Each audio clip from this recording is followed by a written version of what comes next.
Nous ne devons pas nous sentir sous la condamnation quand on nous prêche, mais sous la conviction. Amen. Restez avec nous dans Jouissez de votre vie.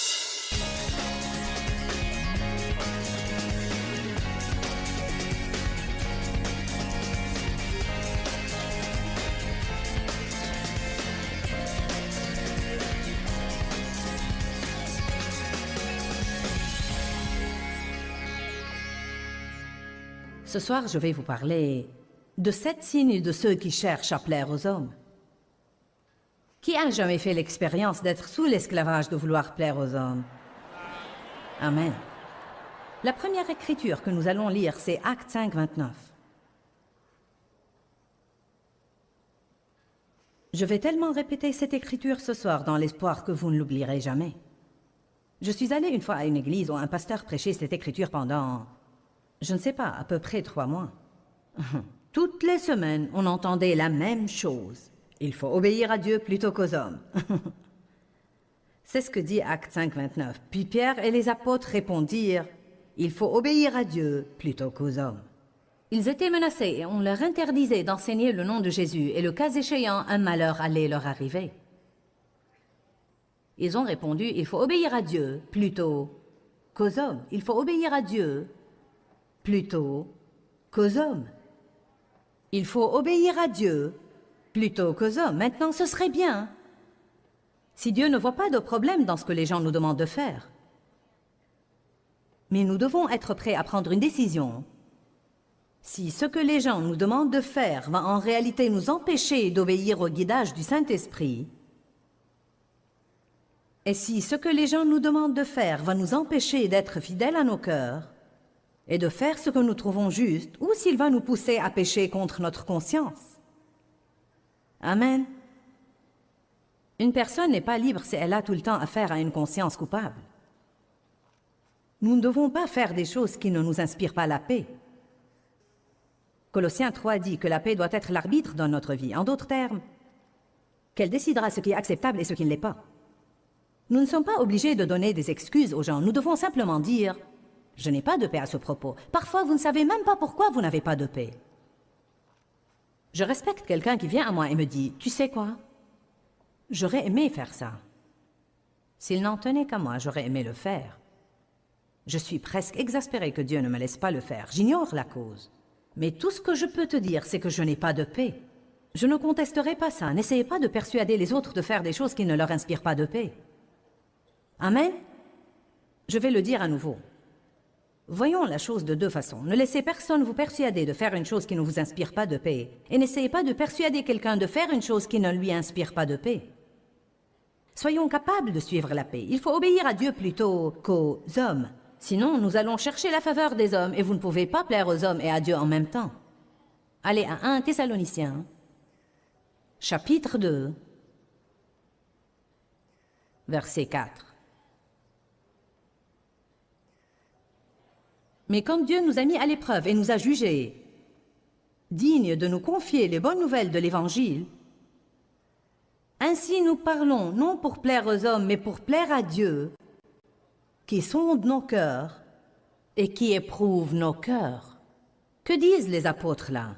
Ils disent à maintes reprises, « Vous devez plaire à Dieu et non aux hommes. » Il dit, « Écoutez, je ne vais pas prêcher pour chatouiller vos oreilles et vous dire des choses que vous aimez entendre. Je ne vais pas vous prêcher d'une façon où vous ne trouvez pas à redire de moi et où je ne vous exaspère pas. Je vais prêcher pour plaire à Dieu et non pour plaire aux hommes. » Il y a des moments où je prêche des choses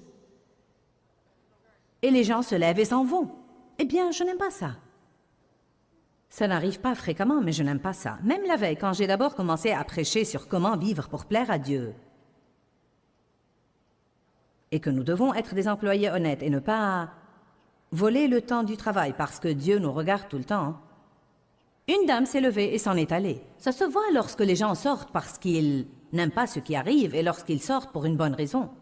Et je ne l'ai pas fait exprès, mais au moment où elle montait les escaliers, non, mais je ne la visais même pas, mais j'ai dit, il y a probablement certains de vous ici ce soir qui pensent, je me suis trompée de réunion. Et elle a fait, eh bien, qu'est-ce que ça peut me faire à votre avis? Je n'aime pas que les gens fassent ça. Mais vous savez quoi? J'ai continué à prêcher ce que je prêchais. Je ne changerai pas mon message pour plaire à quelqu'un qui ne veut pas l'écouter. Car vous savez, ceux qui ne veulent pas écouter la vérité et ceux qui ne veulent jamais écouter une chose qui les dérange, puis-je vous dire une chose? Si vous allez à une église où l'on ne dit jamais quelque chose qui vous dérange un petit peu, c'est que peut-être vous ne progressez pas et vous n'apprenez rien. Peut-être que tout ce que vous y gagnez, c'est d'être complimenté tout le temps. La parole doit nous pousser vers un nouveau niveau. Nous ne devons pas nous sentir sous la condamnation quand on nous prêche, mais sous la conviction. Amen? Ça ne me dérange pas que les gens se sentent dérangés. Nous n'avons qu'à dire aux placeurs de fermer les portes et ne laisser personne sortir. C'est contraire à la loi de faire ça, mais comme j'aimerais pouvoir le faire parfois.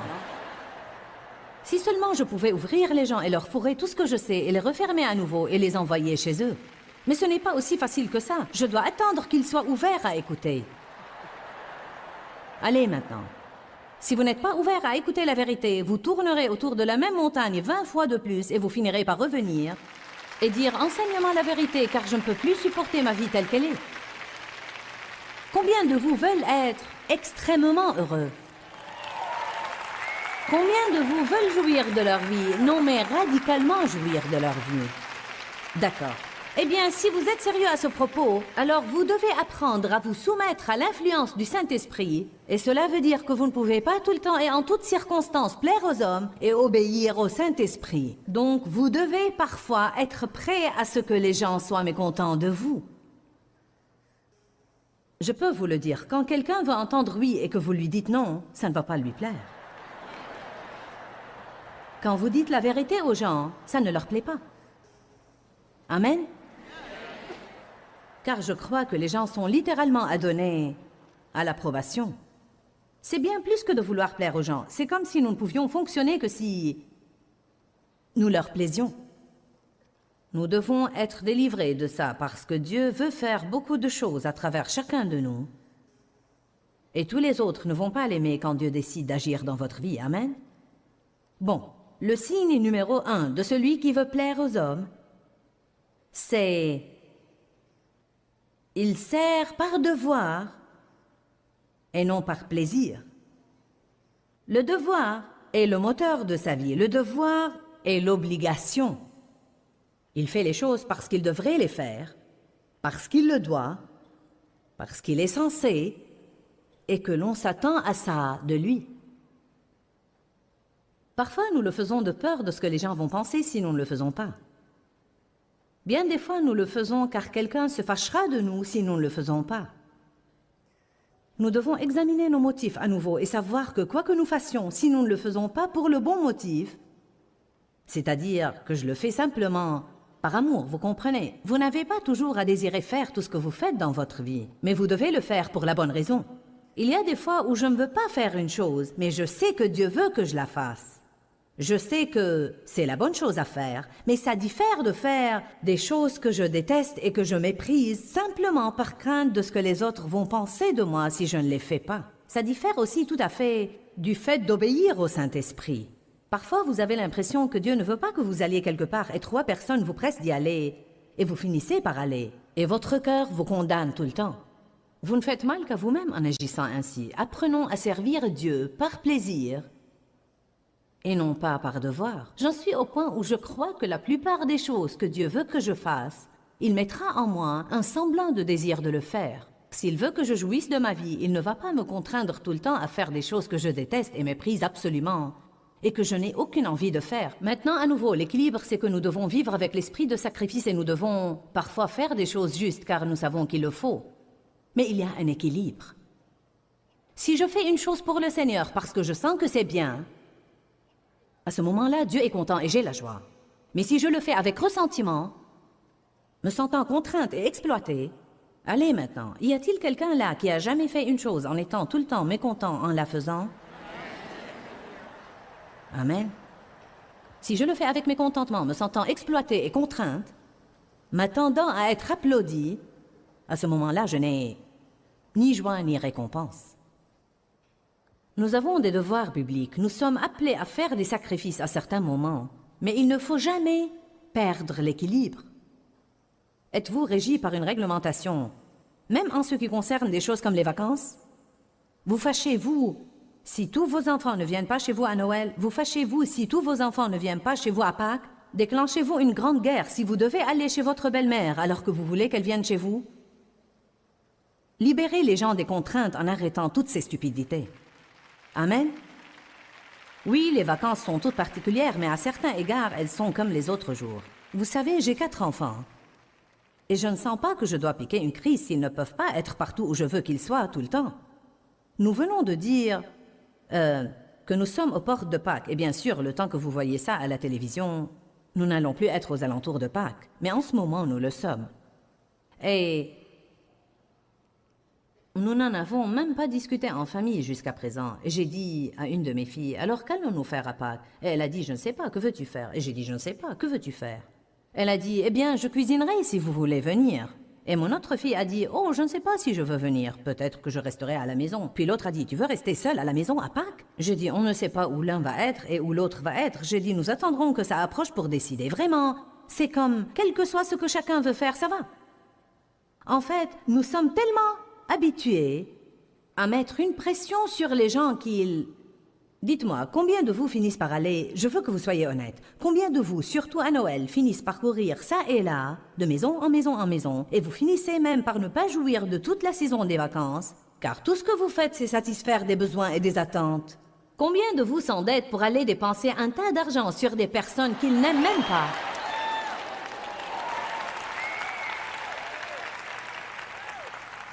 Eh bien, je prêche bien.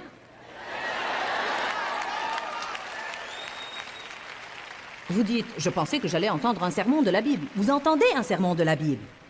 Pensez-vous que Dieu approuve le fait que vous vous endettiez et que vous remboursiez des cartes de crédit toute l'année pour acheter des cadeaux à des gens que vous n'aimez même pas?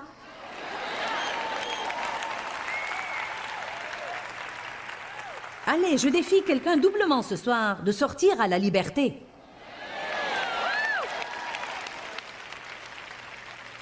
Vous devez être une bénédiction aux autres et ne pas les blesser, mais vous ne devez certainement pas vous endetter et passer toute l'année à essayer de rembourser. Quel mal y a-t-il à dire aux gens, vous savez quoi, j'essaye de m'acquitter de mes dettes. Et cette année, nous n'allons pas offrir des cadeaux de Noël. J'espère que vous allez tous comprendre. S'ils se fâchent, c'est leur problème, pas le vôtre. Quel mal y a-t-il à dire la vérité aux gens? Y a-t-il un mal à dire la vérité? Non. Essayez, vous serez étonnés de ce qui va arriver. En fait, vous allez découvrir quand nous arriverons au point numéro 7. Si nous n'y arrivons pas, vous n'allez pas savoir, donc je vais vous le dévoiler. Mais quand nous arriverons au point 7, vous allez découvrir qu'un signe de ceux qui cherchent à plaire aux hommes, c'est qu'ils mentent.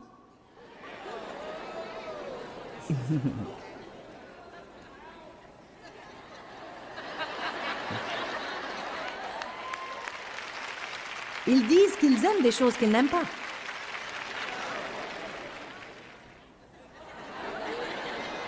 Ils vont dans des endroits et disent qu'ils s'en réjouissent alors que c'est le dernier endroit où ils voudraient aller. Mais c'est le point numéro 7. Nous ne voulons pas trop nous dépasser. Romains 7, verset 6. Je pense vraiment que les gens aspirent à la liberté. Mais pas la liberté de faire tout ce que vous voulez faire tout le temps. Nous sommes appelés à être altruistes et nous devons faire des choses pour les autres. Mais faisons-les pour un bon motif et avec une bonne attitude. Si je vais faire quelque chose pour vous de bon cœur, je ne dois pas le faire en murmurant dans votre dos. Dieu soit loué. Oh, les saints ont l'air nerveux ce soir.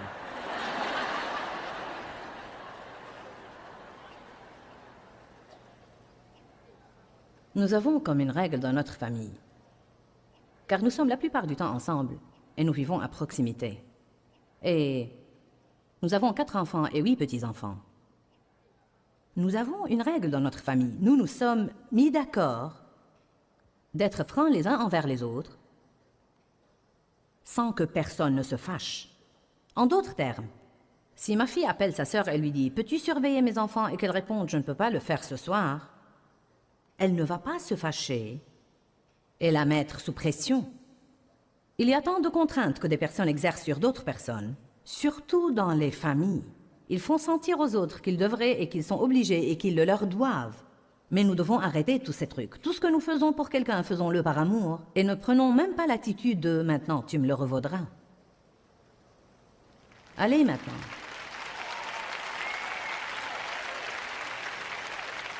Lundi, je dois aller à certains endroits et j'ai demandé à Laura si elle voulait m'accompagner. Et puis nous irons manger quelque part. Puis j'ai dit à mon autre fille qui a les jumeaux, tu peux nous accompagner. Nous aimerions t'avoir si tu peux venir, mais tu n'y es pas obligé. Fais tout ce qui t'arrange. Tu es libre. Nous essayons exprès de supprimer les contraintes dans la famille au lieu de faire pression les uns sur les autres. Amen. Romains chapitre 7 nous apprend à être menés par le Saint-Esprit. Et le verset 6 dans la Bible amplifiée dit « Mais maintenant nous avons été affranchis de la loi ». Évidemment, il parle de la loi de l'Ancien Testament, mais nous pouvons imposer des lois aux autres et nous pouvons aussi nous imposer des lois dans notre vie.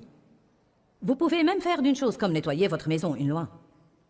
Vous devez nettoyer votre maison, mais vous devez aussi être mené par le Saint-Esprit. Ce que je veux dire par là, c'est que quand j'étais jeune ménagère et que j'étais sous tellement d'esclavage à l'époque, je veux dire, je nettoyais toute la maison de fond en comble tous les jours. C'était comme une loi. Les enfants rentraient de l'école et ils ciraient le plancher et ils époussetaient les meubles. Ils vous le diront tous les soirs, n'est-ce pas? Tu te servais du polissoir? C'est toi qui avais le polissoir?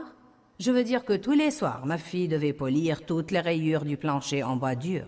Et moi, tous les jours, sans exception, j'époussetais tous les meubles. Si une de mes amies m'appelait pour m'inviter à aller quelque part, « Hey, veux-tu aller à une brocante à domicile ou veux-tu prendre une tasse de café ou autre chose ?» Il y avait bien des fois où dans mon cœur, « Oh oui, je veux faire ça. » Et en fait, je savais que j'en avais vraiment besoin.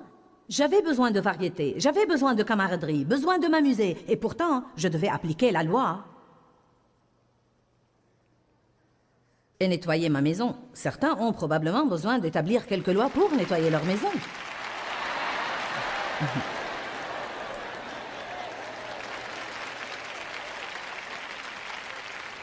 Ce frère là-haut fait du coude à sa femme et fait du coude à sa femme. Il pense probablement, Joyce, tais-toi, ne lui dis pas qu'elle ne doit pas nettoyer la maison. Vous n'avez pas besoin d'établir une loi pour ça, mais vous devez avoir la discipline. Évidemment, si je sortais pendant 4 jours et que ma maison était dans un état déplorable, à ce moment-là, je dois me discipliner et ne pas suivre mes émotions. Mais en même temps, je n'ai pas à nettoyer la chose tous les jours sans exception. Il y avait des moments où mes enfants voulaient que je vienne jouer avec eux et je ne voulais pas arrêter mon travail et jouer car j'étais vraiment légaliste. Et j'étais un bourreau de travail. Et parce que j'étais légaliste et bourreau de travail, je ne savais pas être menée par le Saint-Esprit. Puis-je vous dire que le Saint-Esprit veut vous mener en toutes choses, de vos finances, à votre travail, à votre habillement, à ce que vous faites ou ne faites pas pour les autres. Je veux dire que le Saint-Esprit veut envahir votre vie et il veut se mêler de tous ces menus détails. Il ne veut pas simplement s'occuper du côté spirituel de votre vie et traiter avec vous pour 2 heures le dimanche matin, mais il veut intervenir dans votre lundi, mardi, mercredi, jeudi, vendredi, samedi et dimanche.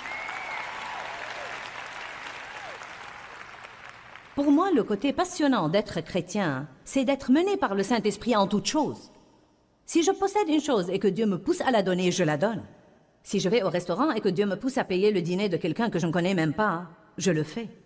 Si Dieu me pousse à... Parfois, quand je commence à travailler sur un livre, je travaille si dur et si longtemps sur mon ordinateur que tout, d'ici jusque-là, n'est que douleur et souffrance. Et pourtant, je vais le finir.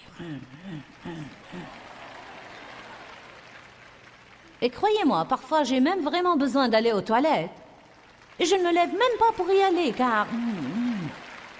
Eh bien, vous savez quoi? C'est parfois un sacrifice pour moi que d'obéir au Saint-Esprit, rien que pour me lever. Mon chiropracteur me dit, lève-toi au moins 1 fois par heure et étire tes muscles et fais un peu de ceci et un peu de cela, car c'est dur pour ton dos, Joyce, si tu restes assise là pendant des heures dans cette position à faire ça.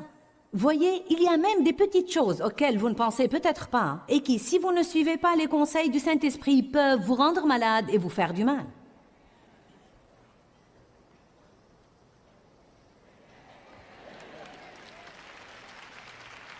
Y a-t-il quelqu'un là que le Saint-Esprit mène à arrêter son travail et à aller se détendre et il ne le fait pas et il continue à travailler? Mon petit-fils qui a 8 ans a levé la main. Je ne crois pas.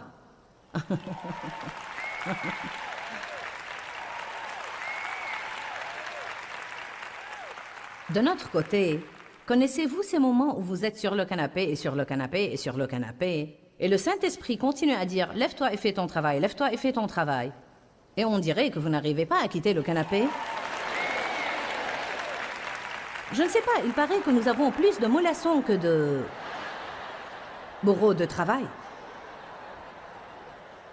Romains 7,6 dit « Mais maintenant nous avons été affranchis de la loi et nous avons terminé toute relation avec elle, étant morts à ce qui nous tenait captifs. » Donc maintenant, nous ne servons plus en obéissant au régime de règles écrites, mais en obéissant aux incitations du Saint-Esprit en nouveauté de vie. Avez-vous l'impression d'être coincé dans toutes les choses que vous avez à faire? J'ai quelqu'un là à qui prêcher, amen?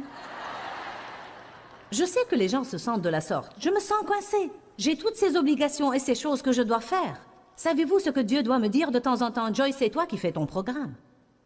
Personne ne t'oblige à accepter de faire toutes ces choses. Si c'est trop et que tu t'épuises et que tu vas rouspéter et te plaindre tout le temps, décommande une partie. Non est un mot ouin. Alléluia. Pouvons-nous tous nous y entraîner ce soir? Non. Dieu soit loué. Est-ce que je dis souvent oui aux choses et puis après je me plains en privé de devoir les faire?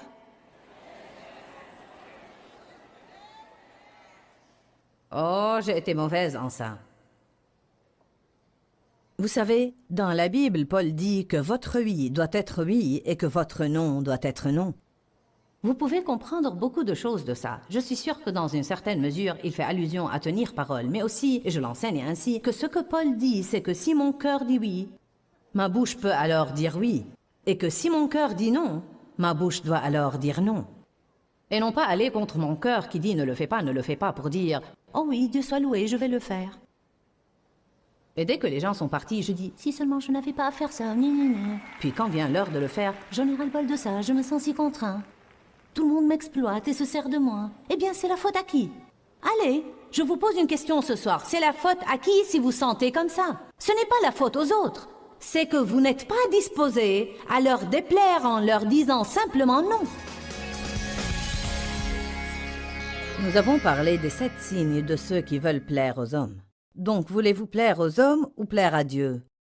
C'est important d'être obéissant à la volonté de Dieu dans votre vie. Trop souvent, être dans la volonté de Dieu ou simplement plaire à Dieu veut dire ne pas plaire aux gens qui nous entourent. Mais soyez fermes, soyez forts et ne fléchissez pas sous les critiques et les jugements des autres. Nous ne pouvons pas contenter tout le monde tout le temps. Mais si nous nous proposons dans nos cœurs de contenter Dieu, nous accéderons à un nouveau niveau de joie dans notre vie. Dieu vit en nous. Et donc, s'il est content de ce que nous faisons, nous serons contents nous aussi de ce que nous faisons. Quand, Seigneur, quand? Dans ce livret, Joyce Meyer vous apprend à faire confiance au temps de Dieu. Pour obtenir ce livret gratuitement, écrivez-nous à Joyce Meyer, boîte postale 40095-6300 Larnaca, Chypre. Ou bien visitez notre site web www.joycemeyer.org/fr.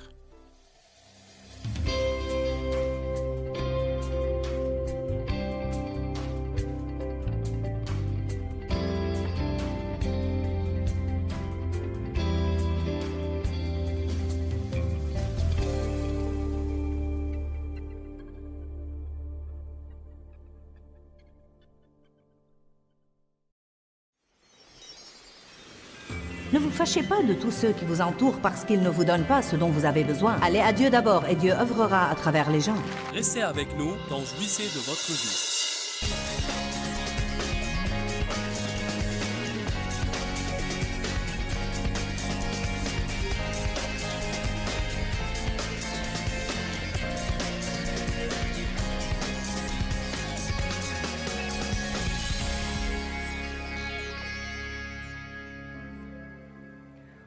Vous savez, dans la Bible, Paul dit que votre oui doit être oui et que votre non doit être non.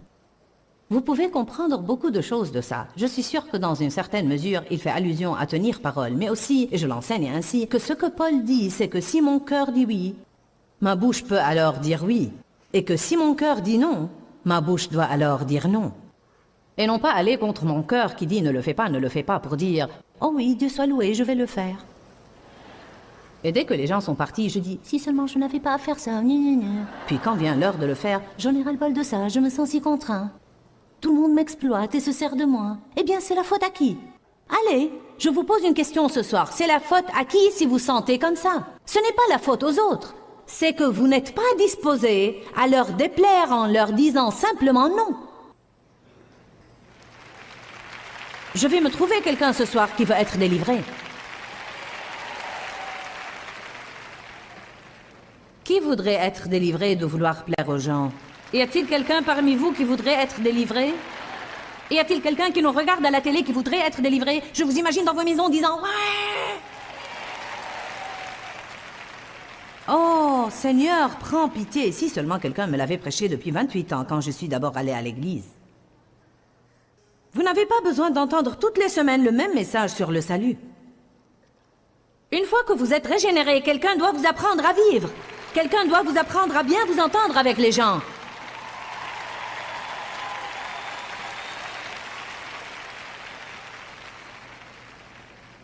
Combien de choses je fais de crainte que si je ne les faisais pas, personne ne les fera? Combien de choses je fais de crainte que même si je laissais quelqu'un d'autre les faire, il ne les fera pas aussi bien que moi?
Pour être franche avec vous, en grande partie, c'est une affaire de contrôle.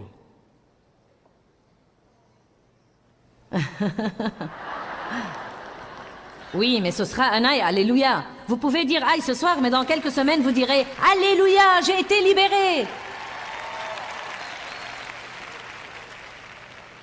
Nous devons vraiment y penser. Combien de choses que je fais, je les fais car je veux simplement contrôler. C'était un des problèmes de ma vie. Ma personnalité veut veiller à ce que tout soit fait de la façon qui me plaît. J'ai eu du mal à abandonner des trucs, mais j'ai finalement trouvé que je devais soit le faire, soit mourir, un des deux. J'ai l'impression qu'il y a des personnes ici qui sont dans la même situation. C'est comme, soit que je vais avoir à abandonner quelques trucs et arrêter d'essayer de tout faire moi-même, soit que je ne vais pas pouvoir continuer. Eh bien, mes chers, Dieu va désigner des gens pour vous aider, mais vous devez avoir la révélation qu'ils ne le feront pas exactement à votre manière, mais ça ne sera pas faux. Différent n'est pas faux. Il vaut mieux qu'ils ne le fassent pas exactement à votre manière, plutôt que de vous voir mourir de frustration ou aller chez le médecin pour prendre une nouvelle charge de pilule. Avez-vous jamais connu une société aussi stressée que la nôtre? Tout le monde est stressé. Comment vas-tu occupé? Comment vas-tu fatigué? Comment vas-tu stressé? Non, mais nous avons un témoignage bizarre de nos jours. Allez maintenant. Signe numéro 2. Pitié. Celui-ci a pris longtemps.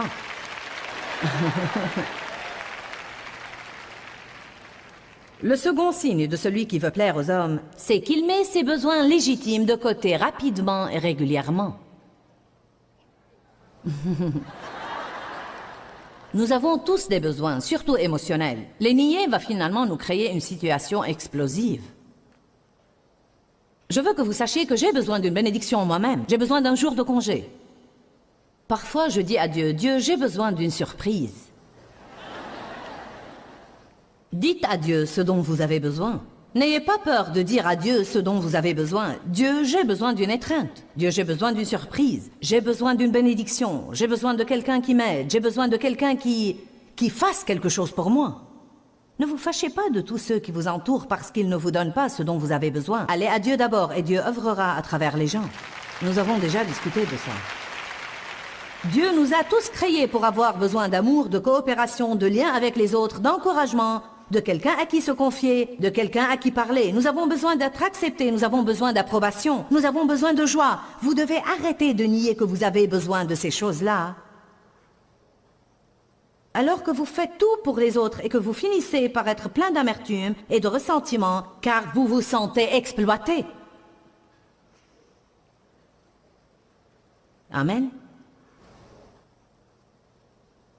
De temps en temps, je m'entends dire des choses comme « J'ai vraiment l'impression que tout le monde prend et qu'il ne me reste rien de moi. Je me sens dépourvue. » Eh bien, je suis la seule à pouvoir arranger ça. C'est la chose dont nous n'aimons pas assumer la responsabilité parfois. Allez, je vous dis quelque chose que vous devez savoir. Parfois, nous voulons blâmer, mais nous sommes les seuls à pouvoir arranger la situation et ce que nous devons faire, si nous avons besoin d'une chose, c'est que nous devons trouver le temps de la laisser se réaliser dans notre vie. Si vous avez besoin de vous amuser, arrêtez le travail pour un jour et allez vous amuser. Amen. Combien de vous connaissent des personnes qui encouragent? D'accord. Eh bien, si vous avez besoin d'encouragement, invitez-les à déjeuner. Ne sortez pas avec les pommes sauvages que vous connaissez. Et tous ceux qui vont vous raconter toutes les choses aigres auxquelles ils peuvent penser. Je connais des gens qui, à chaque rencontre, vont se défouler sur moi. Je connais des gens qui, à chaque rencontre, vont me demander des conseils. Eh bien, devinez quoi, quand je me sens dépourvue, je ne sors pas avec ces gens-là. Je connais d'autres personnes qui vraiment débordent d'encouragement. Il y a certaines choses que nous pouvons faire pour nous-mêmes si nous le voulons. Savez-vous pourquoi nous ne le faisons pas? Parce que nous formons une dépendance à l'attitude de nous apitoyer sur nous-mêmes. Allez, nous ferions aussi bien de frapper au point sensible ce soir et nous libérer. Ne le savez-vous pas? Parfois nous aimons ce sentiment de... Que quelqu'un dise « je peux m'aider si je veux ». Je connais une femme magnifique, qui fait et fait et fait pour tous les autres. C'est une épouse magnifique, une mère magnifique, une servante dans son église, mais je vais vous dire quoi. Elle ne s'achète même pas un nouveau t-shirt, car elle prend l'attitude « eh bien non, je peux m'en passer, je peux m'en passer ». Mais elle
prendre une attitude.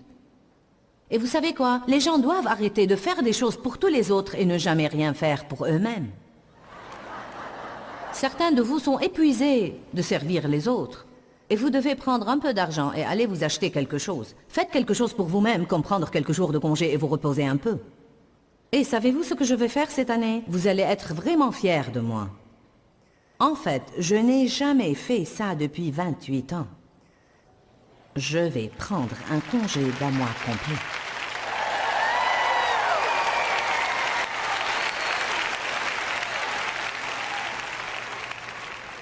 Je vais faire un énorme effort pour ne rien faire. Sauf me faire des massages, boire des cappuccinos et regarder de bons films décents et prier et rechercher le Seigneur et m'amuser un peu avec mes enfants. Peut-être que j'écrirai un peu tous les jours, je ne sais pas. Non. Vous ne savez pas combien il m'était difficile de prendre cette décision, car nous pensons que la chose ne marchera pas si nous partons. Parfois, nous ne sommes pas tout à fait aussi importants que nous le croyons. Amen. Alléluia. N'est-ce pas étonnant comment maintenant vous devez avoir ce portable allumé 24 heures sur 24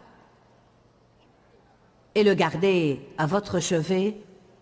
Je n'avais jamais su que j'étais si importante avant d'avoir un portable. Dites tous, j'ai des besoins légitimes.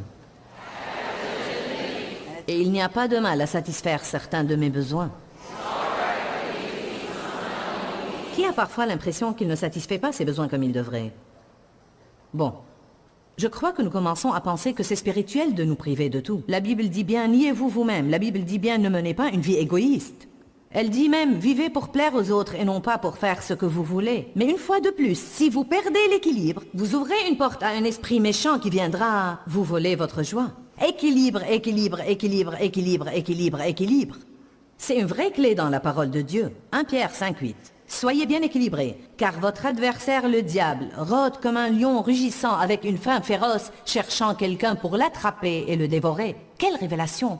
Quand je perds l'équilibre, le diable peut venir attaquer ma vie. Alléluia. Dave aime aller au terrain de golf et il aime regarder le sport. Au début de notre mariage, je piquais une crise chaque fois qu'il voulait me quitter. Et nous avions des problèmes tout le temps. Maintenant, nous avons atteint un bon équilibre. Dave aime faire ça. Et 1 ou 2 soirs par semaine, il peut aller jouer au golf pour 2 heures et frapper la balle. Il se peut parfois qu'il y ait un autre soir ou 2, ou peut-être pas dans la même semaine. Ou peut-être une saison comme quand, je ne sais pas, une sorte de... Quel était ce truc relatif au basketball? NCAA avait lieu. Je n'arrive pas à retenir toutes ces initiales. NCAA, que veut dire tout ça? Je sais, mais vous avez aussi le TPC et le quoi? Ils ont tous des initiales différentes. Je ne peux pas les retenir. En tout cas, il aime tous ces trucs et moi pas. Cela m'exaspérait car il aimait ce que je n'aimais pas et il n'allait pas être à mes côtés tout le temps. Mais maintenant, nous avons atteint un équilibre. C'est comme, tu sais quoi? Hé, je veux rester seule. Pourquoi n'irais-tu pas? Bon, d'autre part, il y a des moments où je lui dirais, d'accord, tu as été dans la chambre à regarder le sport pour 6 soirs à la file. J'ai besoin que tu viennes ici ce soir et que tu restes avec moi. Nous en sommes à un point dans notre accord où il dira, veux-tu vraiment que je fasse quelque chose avec toi? Oui, je veux. Ne dites pas à quelqu'un, non, je ne veux pas, dans l'espoir qu'il saisira l'allusion et le fera. Vous n'êtes pas mariés à des télépathes. Maintenant, nous en sommes au conseil de mariage. Ne le faisons-nous pas? Nous ne révélons pas aux autres nos besoins légitimes. Ensuite, nous nous fâchons d'eux car ils n'y répondent pas. J'ai dit, nous ne révélons pas aux autres. Vous voyez quelle vie fine j'ai? Je sais même où vous en êtes. J'ai dit, nous ne révélons pas aux autres nos besoins légitimes. Ensuite, nous nous fâchons d'eux parce qu'ils ne répondent pas à ces besoins que nous ne sommes pas prêts à révéler.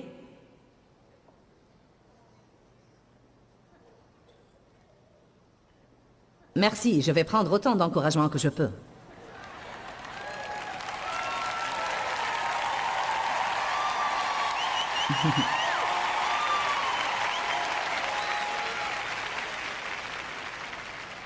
Avant d'avoir une relation sérieuse avec Dieu, mon attitude était la suivante. Si je ne m'occupe pas de moi-même, personne ne le ferait. Comme chrétienne engagée, j'ai changé à « je vais sacrifier le tout pour mon appel », même mes propres besoins légitimes pour le repos, la joie et les amis.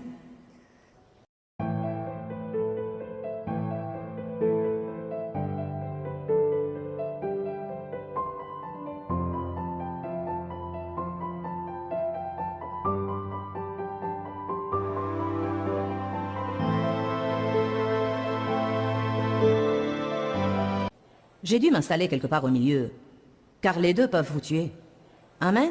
Signe numéro 3. Celui qui cherche à plaire aux autres se sent mal quand ses décisions ne plaisent pas aux autres. Celui qui veut plaire aux gens, il lui est presque impossible de décevoir quelqu'un et de ne pas se sentir horriblement coupable.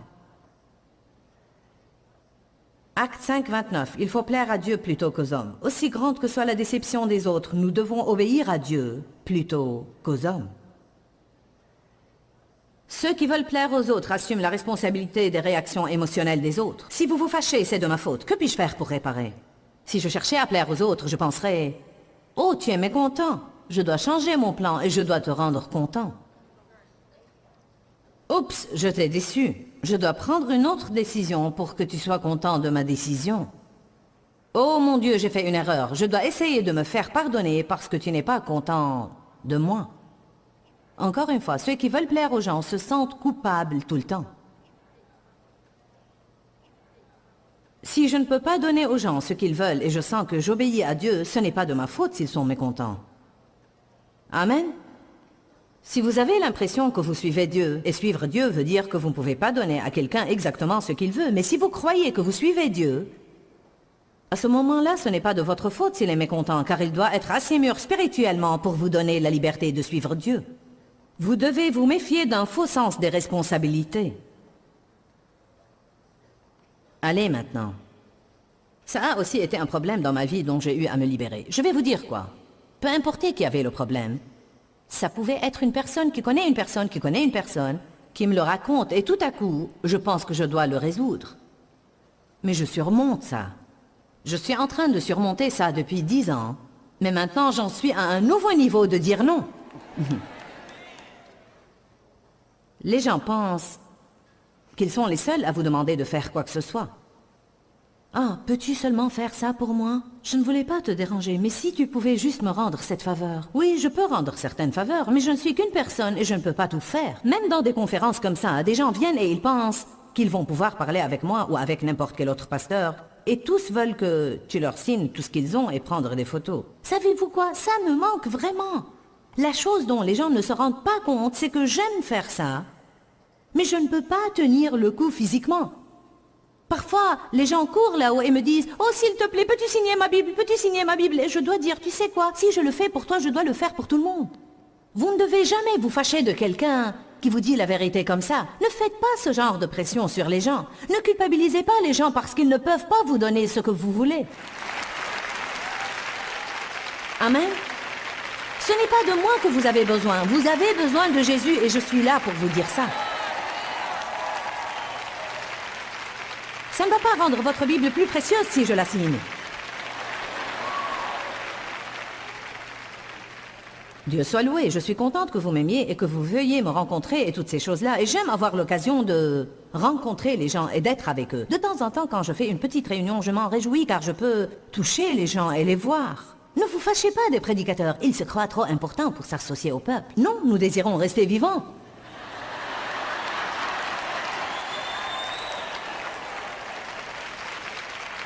Je m'amuse bien, je ne sais pas ce qu'il en est de vous, mais je m'amuse bien.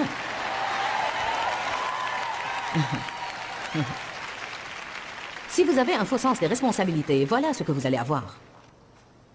Une perte de joie et une pression permanente. Amen. Signe numéro 4. Ceux qui veulent plaire aux gens ne vivent pas avec des limites et ne vivent pas avec une marge. Ils se poussent au-delà des limites raisonnables. Ils n'aiment pas admettre qu'ils ont des limites. Je ne peux pas faire ça parce que je fais déjà tout ce que je peux faire. Non, je ne peux pas m'engager à autre chose parce que je fais déjà tout ce que je peux faire et si je fais une chose en plus, je désobéis à Dieu. Oh, allez, tu peux juste faire ça, ça ne va prendre que... Non, je ne peux pas faire ça. Je vais suivre les instructions de Dieu. Amen. Allez à Exode 18. Nous allons voir que c'est pieux d'admettre que nous avons des limites. Nous ne sommes pas tous pareils et certains de vous n'ont probablement aucun problème sur certains de ces points. Mais il y en a d'autres. Combien de vous sont dans le groupe des autres comme moi où vous avez besoin d'un peu de ces trucs? Qui parmi vous a beaucoup de pression dans sa vie? Combien de vous se sentent stressés et que vous avez beaucoup plus à faire que votre journée ne le permet? Donc au moins 80% de la foule ont besoin de ce message. Je vais croire que les autres 20% sont trop stressés.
Pour lever la main.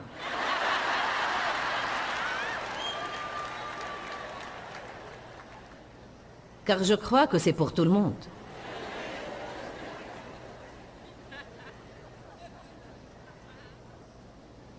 Bon, j'ai noté là, quand je prends une décision et que ceux qu'elle affecte se fâchent contre moi, est-ce un défaut en moi ou un défaut en eux? C'est un défaut en eux. Mais si vous avez ce faux sens des responsabilités, vous assumerez la responsabilité. Ceux qui cherchent à plaire aux autres ne savent pas vivre avec des limites. Exode 18, 14, c'est arrivé à Moïse. Quand le beau-père de Moïse vit tout ce qu'il faisait pour le peuple, cela peut être vos amis, cela peut être vos enfants, cela peut être votre patron, cela peut être à l'église. Savez-vous que vous pouvez même exagérer en faisant trop de choses à l'église? Triste à dire, mais si nous trouvons quelqu'un de travailleur, parce qu'il y a tant de besoins et que nous avons tellement besoin d'aide, c'est très facile d'appeler toujours celui qui, vous savez, vous dira « Oh, tu peux compter sur moi, au moins jusqu'à ma mort, qui ne tardera peut-être pas si je continue comme ça. » Qu'est-ce qui arrive à des gens comme ça? Ils s'épuisent et ils ne veulent plus rien faire. Ils finissent par détester la chose et ils ne veulent plus s'en occuper à nouveau, car si jamais ils ouvrent la porte pour s'engager, ils vont être exploités. Je remets la responsabilité sur vous. Dites non, je suis en train de faire tout ce que je peux faire. Désolé, j'aimerais vous aider. Je prierai Dieu de vous envoyer quelqu'un, mais je ne peux vraiment pas faire plus que je ne fais. Donc il vit tout ce qu'il faisait pour le peuple. Et il dit, que fais-tu là avec ce peuple? Pourquoi sièges-tu seul? Et tout le peuple se tient-il devant toi depuis le matin jusqu'au soir? Moïse répondit, c'est que le peuple vient à moi pour consulter Dieu. Quand ils ont une affaire, ils viennent à moi. Et je règle le litige qu'ils ont entre eux, et je leur fais connaître les décrets de Dieu et ses lois. Et le beau-père de Moïse lui dit, « Ce que tu fais là n'est pas bien.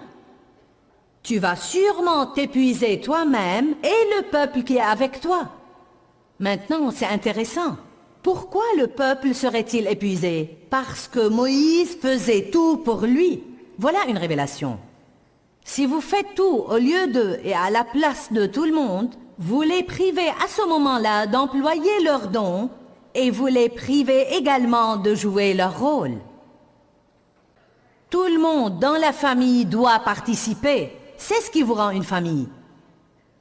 Ce n'est pas bien que la mère fasse tout pour tout le monde pendant que tous les autres jouissent de leur vie et elle se tue. Et puis finit par avoir cette attitude dans son cœur. Tout ce que je fais, c'est travailler, travailler, travailler. Ce que tu fais n'est pas bien. Tu vas sûrement t'épuiser toi-même et le peuple. Car la tâche est trop lourde pour toi. Tu ne peux pas l'accomplir tout seul. Écoute ma voix, je te donne un conseil et que Dieu soit avec toi. Tu représenteras le peuple devant Dieu, portant ses affaires et ses causes devant lui, lui enseignant les décrets et les lois, lui faisant connaître le chemin à suivre et la conduite à tenir. Et puis tu choisiras des hommes capables parmi tout le peuple, des hommes intègres, craignant Dieu, incorruptibles, et tu les établiras sur des milliers, des centaines et des dizaines pour être leurs chefs. Et tu les laisseras juger le peuple en permanence. Tout ce qui a de l'importance, ils te le présenteront, mais les petites causes, ils les jugeront eux-mêmes.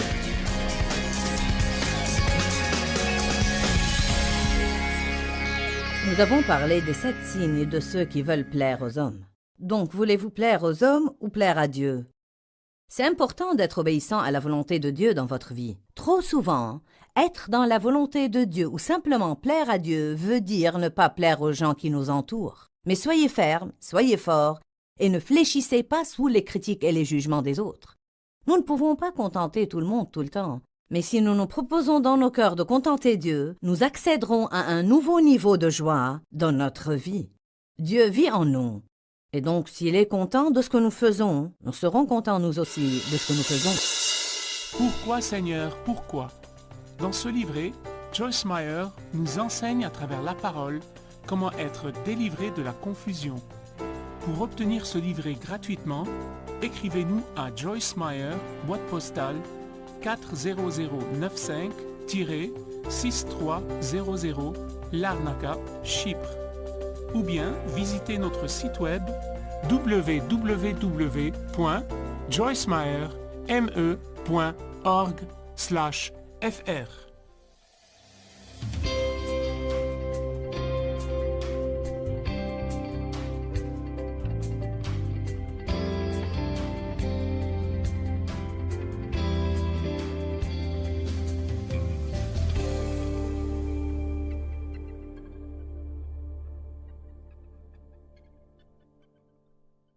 Step 1, wake up early, gonna rise with the sun.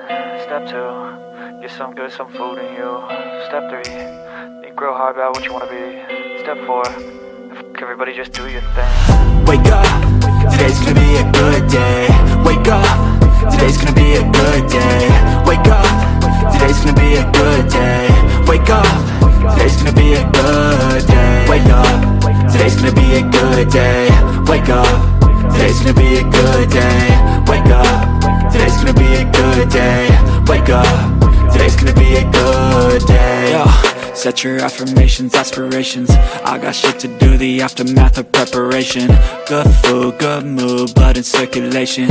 One step at a time, yeah, that's how you make it. Set a goal you control and the steps you take them. I try to pick one thought, have some concentration. And if I make a mistake, it's called education. I try to do this every day, call it replication. Wake up, today's gonna be a good day. Wake up, today's gonna be a good day. Wake up, today's gonna be a good day. Wake up, today's gonna be a good day. Wake up, today's gonna be a good day. Wake up, today's gonna be a good day. Wake up, today's gonna be a good day. Wake up, today's gonna be a good day. So life ain't easy, yo, I think there's a reason though. Ups and downs, just like every different season, yo. Sometimes I'm high, other times I'm barely breathing, though. You always gotta fight and hide from the demons, yo. Negative thoughts are poison, they rot. Head full of flies, so here come the clouds. they'll never stop unless I can swap all the bad for the good in my head when I'm lost. Yeah, so I'ma fake it till I make it. Positive thoughts are overtaken, I got patience. One day at a time is how you operate a cadence. A flow, you grow, you show yourself a foundation. Stay away from all the shit that causes temptation. I know that I like to do it cause it's sensation. I live my life in my head like a narration. Don't expect greatness, do my best, man, I'll take it. Wake up, today's gonna be a good day. Wake up, today's gonna be a good day. Wake up, today's gonna be a good day.